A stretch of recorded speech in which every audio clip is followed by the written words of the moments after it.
तेजस्विनावधीतमस्तु मा विद्विषावहै। ॐ शान्ति शान्ति शान्ति। समस्तजनकल्याणे निरतं करुणामयं नमामि चिन्मयं देवं सद्गुरुं ब्रह्मविद्वरम्। हरि ओम। So in the 10 steps we have seen 6 steps: preparation and posture. This is our 5th session. Auto-suggestion, present moment awareness, relaxation of the body, breath observation, invocation. So we saw this is a systematic process of withdrawing the attention from out to within. And at each step, there is a support system. From outside, we focus on, then the support becomes the body, then the support becomes the breath. So the support keeps becoming subtler and subtler. Invocation, when we do, last session we saw about using a Shanti mantra. So those are positive auto-suggestions. There is other aspect of invocation, which we will do today, where we invoke the form of the Guru and the Ishta Devata. So that is called my personal God, whichever form I can associate with. Why is a form even necessary? Because what we want to do is to invoke emotion, surrender. We can use anything as an altar, but a particular form of a particular deity helps us to invoke, helps us to connect, helps us to understand certain aspects about that deity, the qualities of that deity, which we internalize as well as which will invoke surrender in us. So our mind thinks in terms of name and form. Thoughts are nothing but name and form.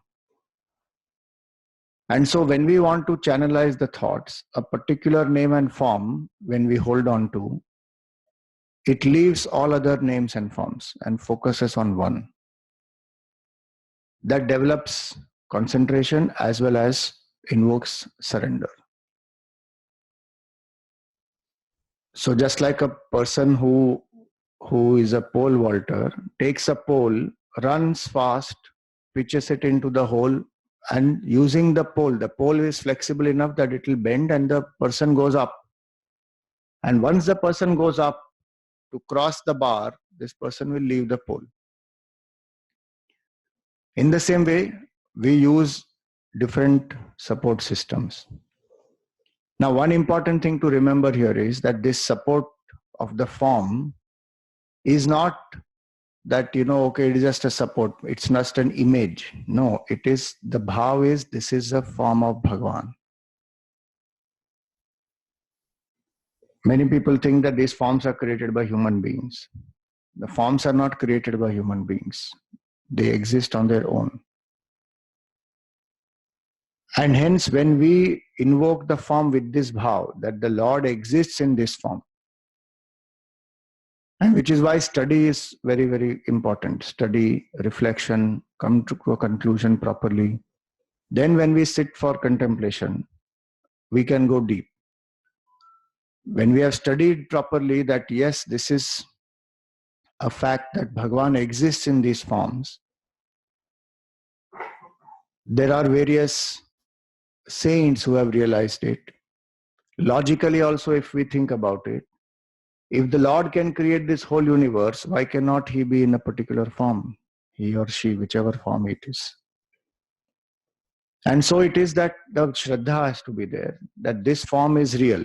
Because one thing is very important, whatever we think real, that only affects us. If we think this is not real, it will not affect us. So it will not serve the purpose. Simple example for that is the movie. When we see a movie, 100 people sit and watch the movie. But 10 of them feel this is so real that if the hero dies, they feel, oh God, he died. And they start crying also. And there are some people who consider it so real that sometimes they get an attack also. What about other people? They know it is a movie. They know it is not real. So it doesn't affect them. In the same way, when we have the bhav that this form is real, the darshan of that form also one has. So why is this very important? Because, as I said, the name and the form, the thoughts are using name and form. So instead of thinking so many different forms of the world, which anyway our mind thinks, use the form of the Lord. And with every form, as Gurudev said, Hindus are not idol worshippers, they are ideal worshippers. They worship the ideal behind the idol.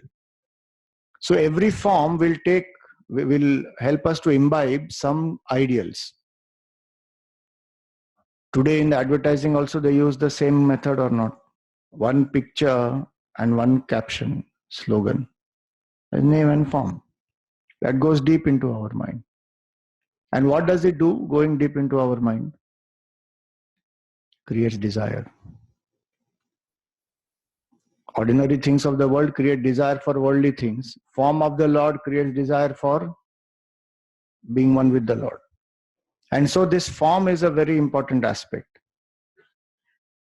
See, earlier, maybe many people say that Hindus worshipped only nature. No, we worship nature also. We may say that no, the forms came much later. No, the forms are there in the Vedic knowledge itself. Rudram Chamakam describes the form of Rudra, Shiva. Ganapati Atharvashirsha describes the form of Ganesha. Durga Suktam, Medha Suktam. So all these deities are there. So we have worshipped the Lord in the form from the Vedic times onwards. Along with, yes, Gayatri Mantra, so one worships the sun. And one doesn't worship actually the sun. One worships the Lord through the sun. So in that way, the form has been there from the time human beings have understood the need. They have understood also that yes, this form is a very important aspect. And so choose a form whichever is dearest to you. Because where there is love, there the mind will focus. And once you choose a form, cultivate a relationship. Ramakrishna Paramahamsa had a relationship of a child towards a mother. Mirabai had a relationship of lover towards a beloved. Hanumanji had a relationship of servant to the Lord. Prahlad had a relationship of devotee of the Lord. So different attitudes one can have. Friend, Sakha. Arjun, Bhagavan calls Arjun Sakha, Bhaktosi me Sakha Cheti. Why is a relationship important? Because through that relationship, a particular attitude we cultivate and we communicate with the Lord through that attitude. Whichever relationship comes naturally to us, whichever type of association we can have naturally, that type we have to cultivate. Or whichever relationship we feel we are very strongly attached in, we can look at the Lord through that. So one lady was there, old woman, she went to Ramakrishna Paramahamsa and said, I am very attached to my grandchild. So Ramakrishna said that think about your grandchild as Bal Gopal.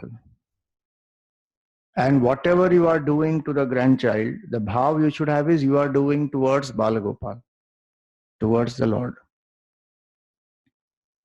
And she came out of that attachment. Because through that thought process, her mind was not anymore thinking about the grandchild now, but through the grandchild, the mind is thinking about Bhagavan. So she cultivated that relationship, that Bhagwan is my Bal Gopal, is my grandchild.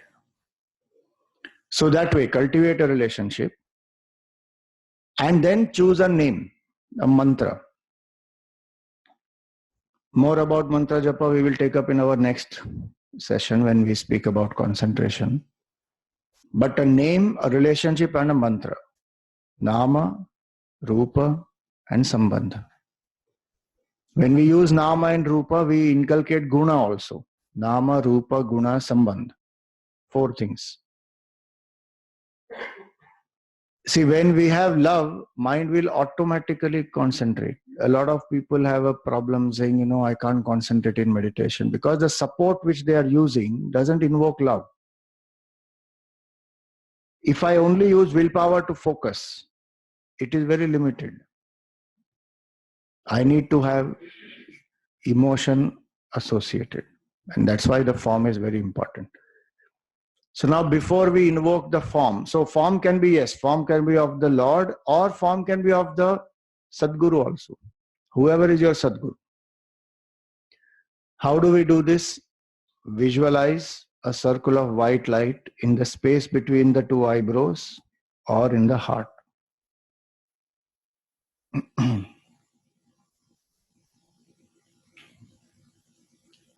So why we have to use this or this? Both these are focal points of concentration. Heart, if I'm more emotion-oriented person, this frontal lobe, if I'm more of a head-oriented person. Whichever one we see, when we visualize, generally it happens here. We can do visualization here also through the heart. Either of the forms one has to, either of the places one uses. As we develop this, one will feel a throbbing sensation also here sometimes. It will throb. That helps to retain the mind in the present moment. So the moment the mind starts wandering, the throbbing will go. That is one of the methods to be alert and awake. So in that, what do we have to have? Once you visualize, that's only a background. The white circle is only a background. In that, we need to visualize the form of the Ishta Devata or the Sadguru. Sometimes one does both. One invokes the Sadguru, one worships, seeks the grace of the Sadguru. If one doesn't have a Guru, one can visualize the Lord.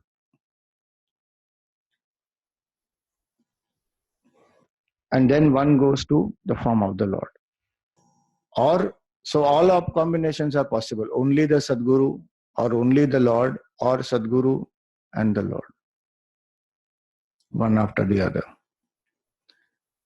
So have the bhav of Ishwar bhav and surrender to that form, whichever form it is. Chant some shlokas. If it is a Sadguru, then chant Gurur Brahma, Gurur Vishnu, Tvameva Mata Cha Pita Tvameva. Invoke the bhav of surrender or any other shloka which you can connect with.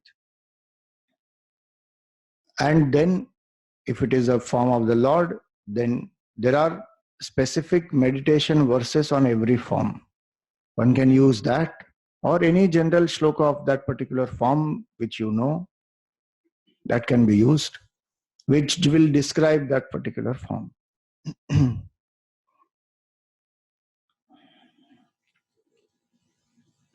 So what happens is this visualization, on one hand gives support, on the other hand, it removes all the other thoughts from the mind. The more intensely I can visualize, more real will be that form to me.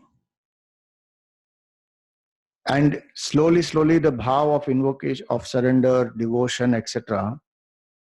will make it throughout the day that bhav will last. So it is not only in few moments of meditation, that bhav will last through the day, because then I understand that whatever I am doing also is an offering to the Lord.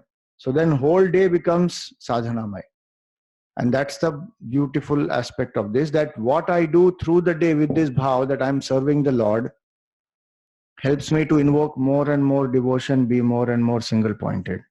And when I become more and more single pointed in my contemplation, I can sustain that bhav more and more through the day. So work and contemplation, they are both complementary to each other. So meditate on the form as minutely as the form can be visualized. One should visualize. So what we do is called tratak. Generally, the form of the Lord is there and we stare at the form. Very carefully one has to see every aspect of the form. With the eyes, open the eyes, see the form. That's why the altar is there always. And Gurudev would say that look at the form from the feet to the head. One can do from the head to the feet also.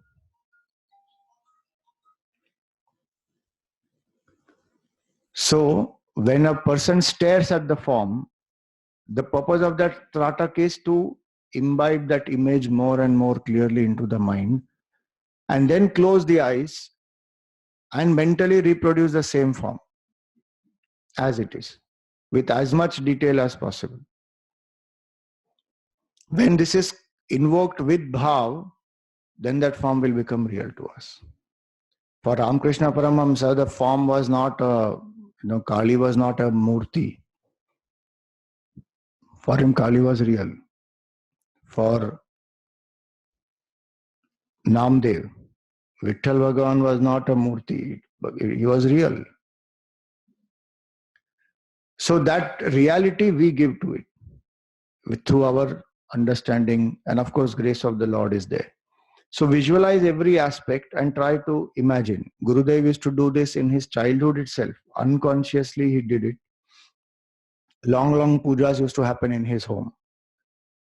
So what does the child do? 2-hour long puja, Vishnu Sahasranam, Lalita Sahasranam, every evening chanting. And the rule is no dinner if they don't attend the puja. So a child has to sit there. So now what to do? So he found the image of Lord Shiva called Chandra Kaladhara. That particular form of the Lord he loved very much. Usual form of Shiva. So he used to play what we call as hide and seek. So he would see the form, close the eyes, visualize it. And the moment that form goes away from his mind, again open the eyes, again see the form, close it and visualize. So at that young age, he already developed concentration, devotion, and got anchored in that devotion to Lord Shiva. As he grew up as a teenager, that phase of rebellion, questioning God, not believing the existence, all that he went through. But secretly he kept doing his japa, Om Namah Shivaya, Om Namah Shivaya, that kept happening. Because that samskar is strong. And through the whole life, he did that. So it helps a person. So visualize each and every form and then absorb the ideals conveyed by the form. Like if we say Shivji, the form of Shiva is Gangaji flows from the jata. So now jata is symbolic of austerity. So I bring that into the mind. Gangaji is symbol of service. So I bring those ideals into the mind so that austerity, service, these become embedded in my mind. Now what we are doing through the form of the Lord, in scientific terms, neurological terms, it is called neurosculpting also. We will see more about this. Now, when the form, when we are seeing, when we are imagining in the mind, if the mind wanders, what should I do? Open the eyes, see the form. If I feel that I am not able to concentrate on the form with my eyes closed, then open the eyes and see the form rather than keeping the eyes closed and thinking of something else. So this practice for a few days when I do, then the mind will become very clear, very is it become trained, then the form it will just hold on to. What is important also is, if you think that the whole form is difficult, just the face alone you want to focus, that also is fine. Or just the feet, that also is fine. Whichever. But the bhav must be, this is the form of the Lord. Now this in neuroscience, how do? They use a simple image.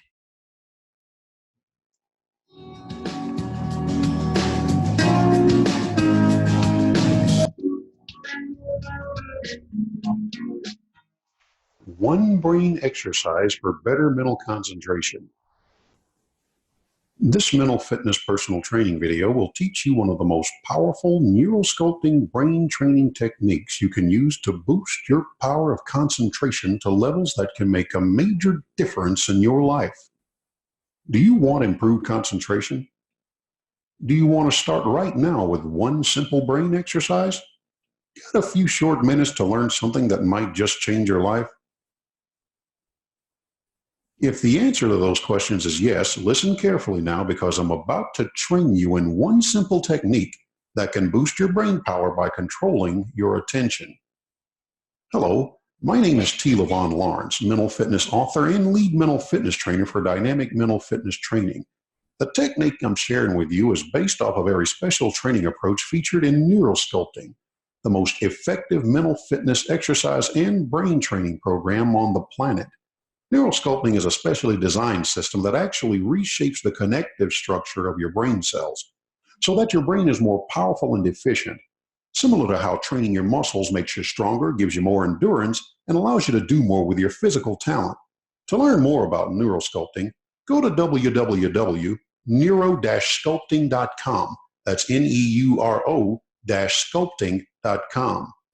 And now, here's one of the most dynamic mental fitness and brain training exercises you can do to totally boost your mental concentration.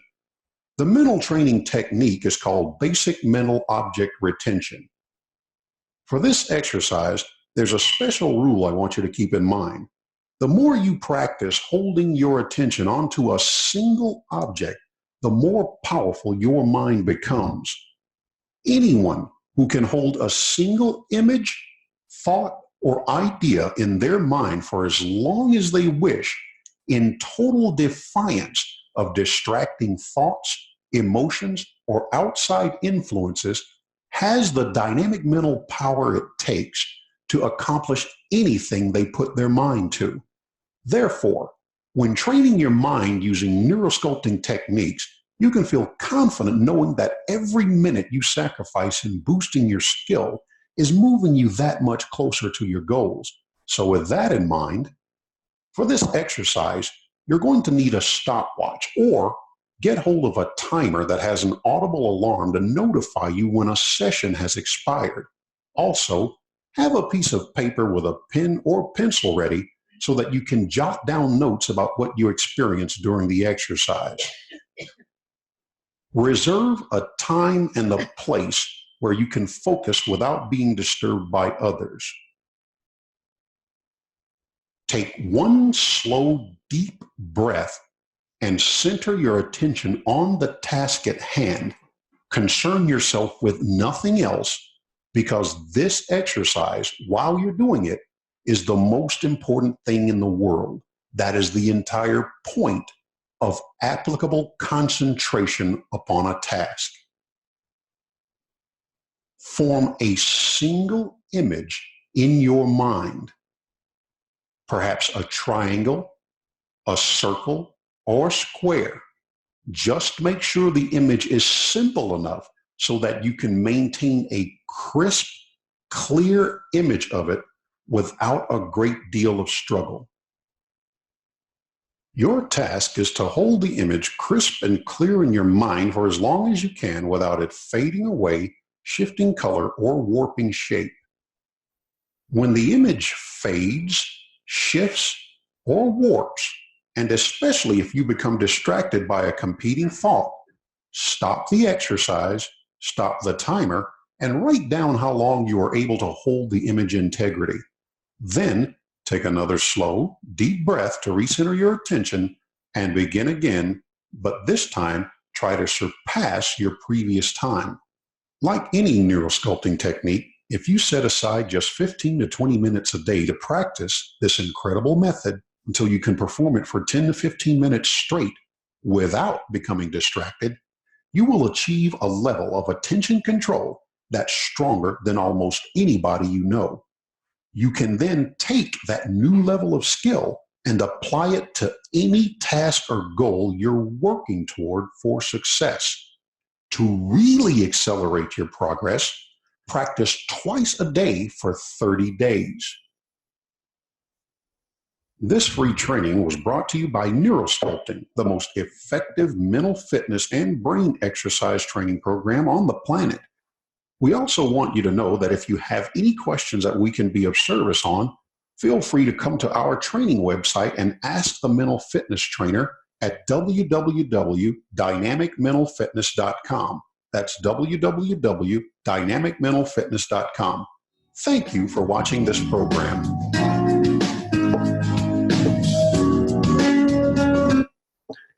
Simple technique, just a picture, one circle, one triangle with one color. And the whole form of the Lord is so much more complex. So one can try, if you want to try this in the beginning, try this and then come to the form of the Lord. Or if you're already used to a form, then use the form.